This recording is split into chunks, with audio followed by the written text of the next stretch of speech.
시편 44편 1절 말씀부터 8절 말씀까지 함께 읽겠습니다. 하나님이여, 주께서 우리 조상들의 날 곧 옛날에 행하신 일을 그들이 우리에게 일러주매 우리가 우리 귀로 들었나이다. 주께서 주의 손으로 무백성을 내쫓으시고 우리 조상들을 이 땅에 뿌리박게 하시며 주께서 다른 민족들은 고달프게 하시고 우리 조상들은 번성하게 하셨나이다. 그들이 자기 칼로 땅을 얻어 차지함이 아니요 그들의 팔이 그들을 구원함도 아니라 오직 주의 오른손과 주의 팔과 주의 얼굴의 빛으로 하셨으니 주께서 그들을 기뻐하신 까닭이니이다. 하나님이여, 주는 나의 왕이시니 야곱에게 구원을 베푸소서. 우리가 주를 의지하여 우리 대적을 누르고 우리를 치러 일어나는 자를 주의 이름으로 밟으리이다. 나는 내 활을 의지하지 아니할 것이라. 내 칼이 나를 구원하지 못하리이다. 오직 주께서 우리를 우리 원수들에게서 구원하시고 우리를 미워하는 자로 수치를 당하게 하셨나이다. 우리가 종일 하나님을 자랑하였나이다. 우리는 하나님의 이름에 영원히 감사하리이다. 셀라. 아멘. 수요일 밤 시편 말씀입니다. 우리가 읽은 이 시편 44편 비교적 긴 시편인데요. 이 시편을 보기 전에 중요한 배경, 시대적인 배경이 있습니다. 이 시편은 히스기야가 왕으로 재위하고 있을 때와 관련된 시라는 점입니다. 히스기야 하면은 아수르가 예루살렘을 포위하고 점령했을 때 18만 5천을 하나님께서 쳐서 멸하시고 예루살렘을 구원하신 그 일들이 빨리 떠오르고요. 또 선지자가 이제 죽을 터이니 집안을 정리하라 라는 말씀에 그가 기도함에 15년을 더 살게 된 유명한 사건들이 있죠. 그리고도 우상을 회파한 영웅적인 난세의 영웅적인 왕 중에 하나입니다. 이 아수르라는 나라가 예루살렘을 두 번에 걸쳐서 침략을 했는데 첫 번째 1차로 침략을 했을 때에는 히스기야는 이미 북이스라엘 10개의 지파로 나뉘어졌죠. 북이스라엘이 아수르에 의해서 멸망당하는 것을 목격을 했습니다. 아무래도 염려가 됐겠죠.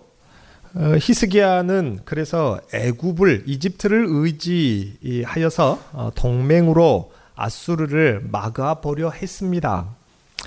상당히 지혜로워 보이지만 궁극적으로 하나님을 의지하지 않은 불신앙이 되고 말았습니다.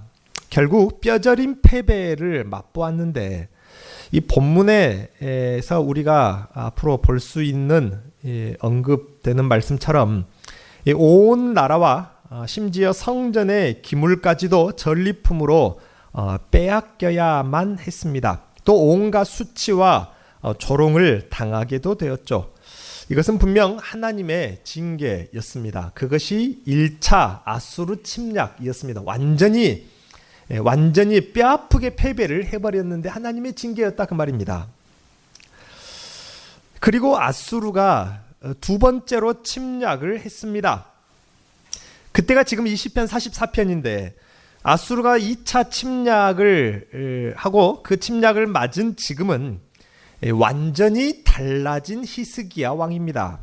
그는 하나님을 향한 신앙을 회복하였고 이제는 온전히 하나님만 의지하기로 단단히 마음을 먹은 것입니다.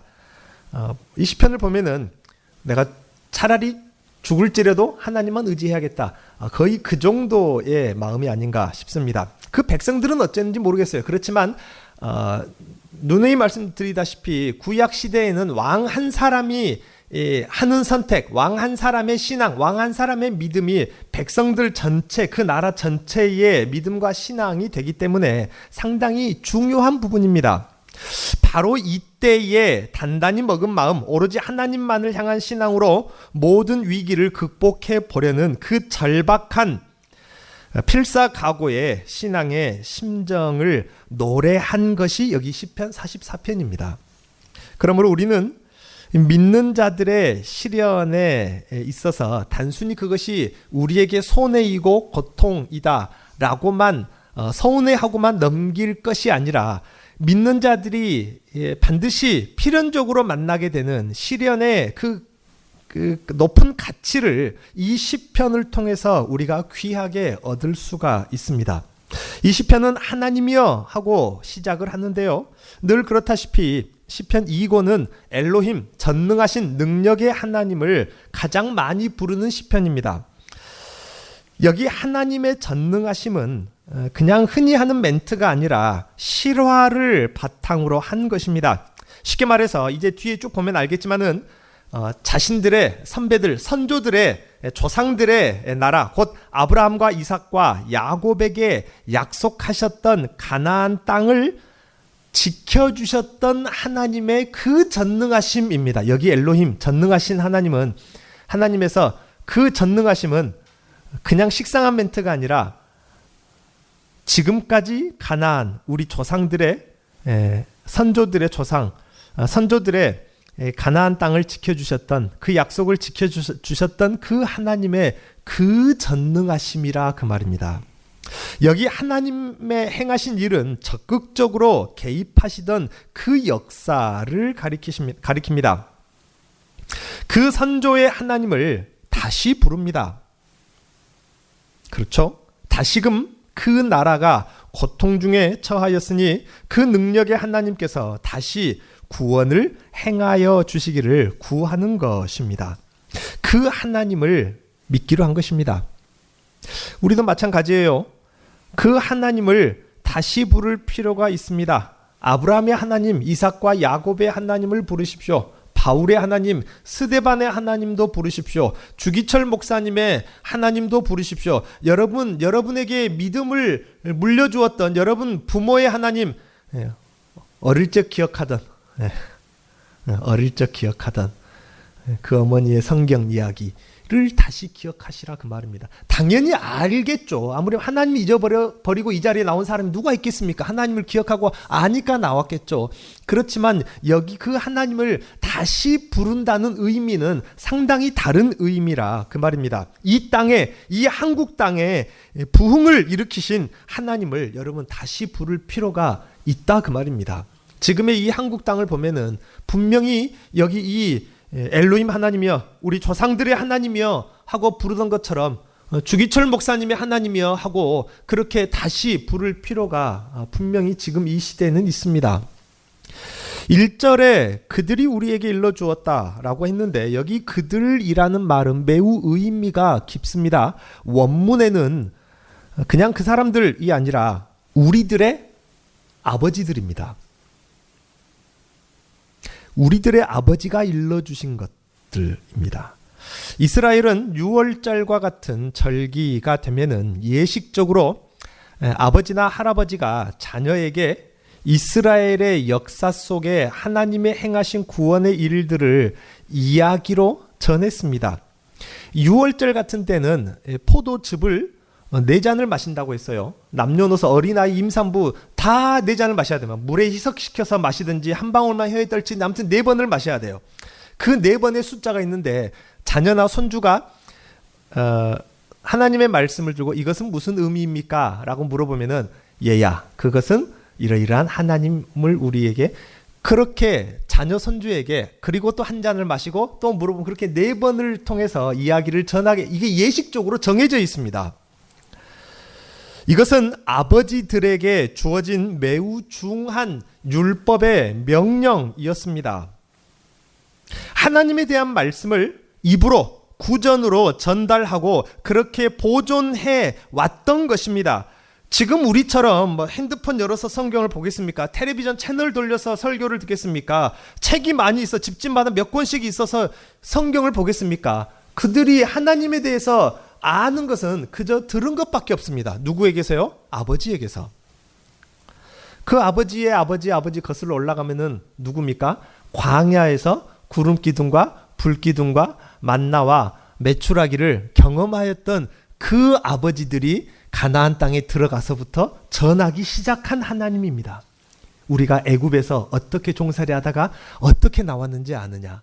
그렇게 입으로 전한 것이 히스기야 시절까지 남아 있었다 그 말입니다. 엄청난 일입니다. 아무리 우상이 사탄의 권세가 그 땅을 점령하려고 하고 유다 나라를 쳐서 메시아의 대를 끊어버리려고 해도 입에서 입으로 전한 그 구전의 말씀, 하나님에 대한 말씀이 그들 가운데 귀에 들려지고 전하여지고 심겨져 있다면은 언젠가는 그것을 기억할 사람이 있다 그 말입니다. 히스기야 한 사람이 그것을 다시 기억하였을 때 나라가 구원을 받았습니다. 히스기야는 그의 아버지로부터 들은 이스라엘의 하나님을 들은 대로 믿고 다시 의지하기로 한 것입니다. 그렇지 않습니까? 그 들은 믿음의 고백이 바로 이 시편 전체입니다. 단지 그가 아버지로부터 들었던 그 하나님, 그 들었던 것만 가지고도 이제는 나는 내 목숨을 하나님께 내어 던져야겠다 할 만큼의 믿음을 주기에 충분하다 그 말입니다. 이렇듯 하나님의 구원에 일하심, 은혜 주신 일들을 자녀들에게 후손들에게 들려주는 것은 참 중요합니다. 나중에 그 자녀들이 들은 대로 믿음이 견고해질 것이기 때문입니다. 물론 부모의 역할은 참 힘들죠. 저도 자식을 4씩이나 키워보니까 물론 여러분 세대에 비하면은 세 발의 피입니다. 많은 올바르게 신앙 안에서 키워간다는 게 참 쉬운 일이 아니에요. 그렇지만은 제가 느끼는 것은 이 아이들이 내가 원하는 대로 이 아이들이 올바르게 믿음 안에서 성공적인 사람으로 커가는 데는 철저하게 내 능력은 부족하고요. 하나님께서 이들의 마음밭에 심겨진 그 씨앗을 언젠가는 우리 주일 오전 말씀처럼요. 하나님께서 그 씨앗이 싹트게 하시고 자라나게 하시고 하늘에서 비를 내어서 많은 결실을 맺게 하기까지 하나님께서 하시겠구나라는 생각이 갈수록 듭니다. 그렇기 때문에 그들 마음속에 기회가 되는 대로 많이 들려주셔야 합니다. 아버지들로부터 들은 하나님의 일하신 이야기는 무엇이었겠습니까? 수많은 시련 속에서도 오늘날까지 하나님이 지켜오셨다는 것입니다. 그래서 하나님을 향한 신앙이 유지되어 온 것입니다. 그렇죠? 저희 부모 세대의 목사님들 그리고 그 교회 성도들 한참 부흥할 때 그들의 믿음을 보면은 저는 아무리 목회자여도 한참을 못 따라가겠다. 그런 부끄러운 마음만 듭니다. 지금도 아직 살아계신 아버지 목사님을 만나서 이야기하면 소시적에 많은 이적을 일으키셨던 그 일들을 듣고 근데 단순히 이적만이 아니라 어떻게 믿음으로 철저하게 하나님만을 붙들었던 그 시절 이야기, 어떻게 열심히 기도하셨던, 어떻게 말씀을 보셨던 그 시절 이야기, 어떻게 교회를 평안하게 상처받은 영혼 없게 하려고 애를 쓰시던 그 시절 이야기를 많이 들어요, 지금도. 그러면은 제가 요만큼 조그매져 가지고 옵니다. 나는 한참 멀었다.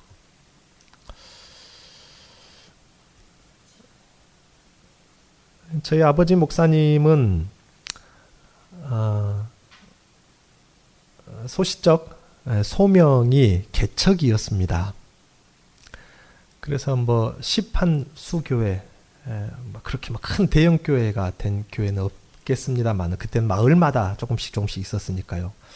그렇게 개척하고 지금도 예배 드리고 있는 예배당들이 몇 교회가 있는데 지금 저도 신세대 목사입니다만은 저도 이해하기 힘든 풍토 요즘에 있는 것처럼 2당 얼마씩 받고 넘겨줘요 교회를. 그런 해괴망측한 일이 요즘에 있는데 그때는 안 그랬죠. 남의 집 전라도 말로 토방에서 예배 드리다가 흙으로 지푸라기 이전에 그 목회하던 교회 장로님 맨 이제 치매가 조금 오셔가지고 맨 교회 건축한 이야기를 제가 한 100번은 듣고 왔을 거예요. 그렇게 이제 예배당 공간 만들어서 예배당 짓고 성도가 한 7, 80여 명 그렇게 모여지면은 후배 목사에게 그 목회를 하도록 넣어주고 다시 다른 데 가서 개척하고 그전에도 이 말씀을 한번 드린 것 같은데 그렇다 보니까 제가 대학생이 될 무렵까지 저희 집안에 빚이 없는 날이 없었습니다. 그게 아주 어려서부터 저는 당연한 목회자의 삶인 줄 알았어요. 그러다가 제가 대학생이 된 이제 저희 아버지 목사님 해남 어느 교회에서 마지막 목회하시던 그 무렵쯤인데 그 말씀을 하시더라고요. 이제야 빚을 다 갚았다.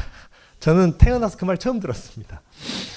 집에 쌀이 떨어져서 이제 식구대로 5식구가 금식 아닌 금식도 해보고 어머니가 그 없는 솜씨에 머리도 이발도 모르게 가서 이발도 좀 하시고 그러셨는데 드리고자 하는 말씀은 평생 고난 속에서 가난 속에서 사셨습니다. 교회가 하나 되게 하려고 일부러 어려운 교회에 들어가서 교회가 하나 되게 해놓고 나오고 그러다가 심리적인 압박감에 병도 얻으셔서 약을 먹기도 하시고 저희 어머니는 혈압과 부정맥을 한참 힘들 때 그때 얻으셔서 고생을 좀 많이 하셨어요. 아무래도 스트레스 때문에 그랬겠죠. 우울증도 좀 있으셨던 것 같고 지금 생각해 보면 그런데 그런 삶을 살아오셨어요. 평생을 빚 속에서 도저히 이제 더 이상 대출 받을 데가 없어가 서울에서 개척할 때는 더 이상 대출 받을 데가 없어가지고 카드에서 현금 인출해서 이제 돌려막기 시작한 겁니다.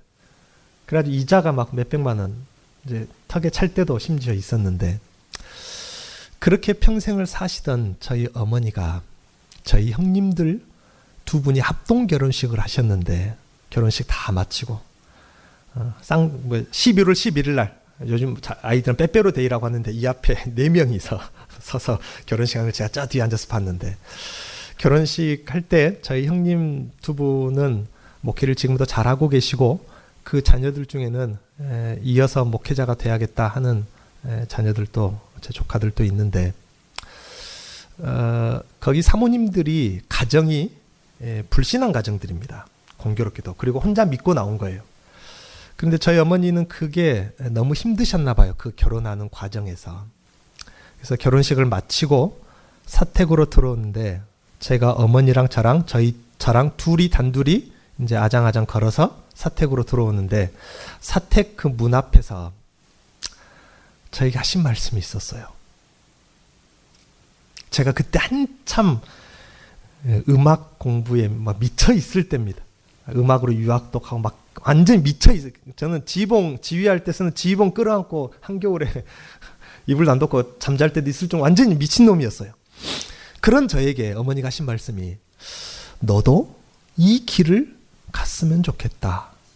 그 말씀을 하시더라고요. 저는 좀 그 말씀이 충격적이었어요. 아까도 장황하게 제가 잔소리처럼 드린 말씀 있잖아요. 어머니가 어떤 인생을 지금까지 살아오셨는데 정말로 힘들게 가난하게 어렵게 병까지 얻어가면서 그 길을 걸어오셨는데 저에게도 그 길을 가라고 하더라고요. 여러분 같으면은 어떻게 들려지시겠습니까? 근데 제가 마음 한편으로는 그게 마음에 계속 남았어요. 그래서 아내와 함께 결혼 날짜를 나중에 한 몇 년 후에 받아놓고 둘이 유학을 가기로 결정을 해놓고 불현듯 제가 결혼 한 20일 전에 선포를 해버렸습니다. 나 신학교 가야겠네. 아내는 충격이죠. 그때 그 사람 저 사람이니까 아마 잔소리는 이제 더 이상 안 하고요. 어머니가 이어서 하시는 말씀이 그래도 평생을 살아보니까 이것보다 더 복된 길은 없더라. 저는 그 인생이 뭔지 모릅니다. 철없을 때 가난하고 굶식을 했던 그 철부지아이가 뭘 알겠습니까? 그렇지만은 어머니가 저에게 하신 그 이야기 말입니다. 그런 인생을 살아왔으면서도 아들이 똑같이 그런 인생을 살아가기를 바라는 그 어머니의 말씀은 그 정도면 믿을만 하지 않을까. 그것이 제가 그들로부터 들었던 말씀입니다. 여러분도 다른 것을 먼저 들려주시기 전에 하나님을 향한 신앙에 대해서, 하나님이 누군가에 대해서 말씀을 반드시 들려주십시오. 언젠가는 기억하고 그들이 제 자리로 돌아오게 될 것입니다. 1절에 보면은 아버지로부터 전에 듣고 기억한 그 전능하신 하나님은, 여기 2절에 주께서 주의 손으로 뭇 백성을 내쫓으시고, 여기 주께서라고 부릅니다. 지금 우리들의 당신께서 라는 원문의 말씀입니다. 아버지로부터 들었던 그 전능하신 하나님, 그 하나님이 지금 우리들의 당신입니다 라는 말입니다. 그가 들은 하나님은 과거 선조들의 하나님만은 아닙니다. 아득히 멀리 계신 까마득하게 옛날 분이 아니라 그 말입니다. 지금 우리와 너무도 친밀하고 가까이 계신 분입니다. 여러분도 그렇게 기도하십시오. 사도 바울의 하나님이 동일하신 하나님 아닙니까? 사도 바울이 나의 하나님하고 불렀던 그 주님, 나에게도 나의 주님이 되어 주십시오 하고 여러분도 기도하십시오. 그 하나님은 동일하시고 변치 않는 하나님이시기 때문입니다. 저도 그렇게 기도했어요. 과거에 목회하고 설교할 때는 누군가에게서 들은 풍월로 알고 설교하는 하나님이더라고요. 그런데 이제는 기도가 조금씩 바뀌기 시작했어요. 하나님, 더 이상 내가 누군가로부터 들었던 그 들은 풍월로 전한 하나님이 아니라 내가 만나, 내가 경험한 나의 하나님을 설교하고 싶습니다 라고 그렇게 기도했던 것처럼 여러분도 기도하십시오. 우리 모두가 말씀에서 들은 하나님이 이제 나의 하나님이 되게 해달라 기도하시기 바랍니다. 아버지들로부터 들은 그 하나님, 선조들의 하나님은 결코 막연한 하나님이 아니라는 것입니다. 추상적인 어떤 관념이 아니라는 것이죠. 실존이시고 실제 존재하시는 분이고 너무도 가까이 계십니다. 그래서 그분의 일하심을 주의 손으로 하신 일이라고 합니다. 우리에게는 너무나도 익숙한데 하나님이 정말로 손으로 일하시는 분일까요? 그렇지 않죠. 하나님은 영이신데, 그렇지만은 주님의 손으로 그 백성들을 내쫓았다. 그리고 이스라엘을 구원하셨다. 주님의 손이라고 이렇게 말하는 것은 그만큼 하나님은 적극적으로 직접적으로 일하시는 분이라는 것입니다. 하나님이 직접 나서서 요단강 길을 여신 것 아닙니까? 여호수아가 요단강을 열었습니까? 아닙니다. 하나님이 직접 요단강 물을 가르신 거 아닙니까? 여리고성을 여호수아가 무너뜨렸습니까? 아닙니다. 여호수아는 손도 안 댔습니다. 손 하나도 되지 않았다 그 말입니다. 돌멩이 하나도 던지지 않았습니다. 하나님이 그 성을 무너뜨렸습니다. 하나님이 직접 가나안 땅 열방을 뽑아내고 자기 백성을 그 땅에 심으셨습니다. 가나안 거민을 꺾으시고 이스라엘의 가지는 번성하게 하셨습니다. 이것은 이스라엘이 자기 능력, 자기 칼, 자기 팔로 스스로를 구원해낸 것이 아니라고 3절에 명백하게 밝힙니다. 원문에 보면은 당신의 오른손, 당신의 팔, 당신의 얼굴빛입니다. 우리가 믿는 하나님을 어떤 막연한 관념쯤으로 정말로 아득하게 멀리 계신 옛날 그때 그 바울 한 2000년 전에 그런 분들의 하나님으로 생각하지 마십시오. 오해도 하지 마십시오. 내 힘이 아닙니다. 하나님은 정말로 손이 있으신가 할 정도로 적극적으로 개입하신다 그 말입니다. 저도 짧은 목회 인생입니다만은 하나님이 정말로 절묘한 타이밍에 필요한 일들을 위해서 저를 이곳으로까지 인도하신 많은 일들이 있었습니다. 그것을 보면은 정말로 하나님이 손이 있으신가 할 정도로 심지어는 몇 초 차이로 사고를 막아주시기도 하고, 왜 여기로 인도하셨지? 하시면서 하나님께서 사랑하는 그 양무리들을 위해서 거기로 우여곡절을 통해서 이렇게도 억지스럽게 여기를 하나님 보내십니까? 그렇게 해서 이해할 정도로 그렇게 하나님이 인도하신다 그 말입니다. 여러분, 하나님은 막연하지 않습니다.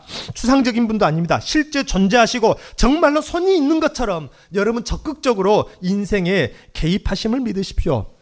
하나님은 왜 이렇게 적극적으로 개입하여서 자기 백성을 구원하실까요? 3절에 이런 말씀이 있습니다. 그들이 자기 칼로 땅을 얻어 차지함이 아니요 그들의 팔이 그들을 구원함도 아니라 오직 주의 오른손과 주의 팔과 주의 얼굴의 빛으로 하셨으니 주께서 그들을 기뻐하신 까닭이라.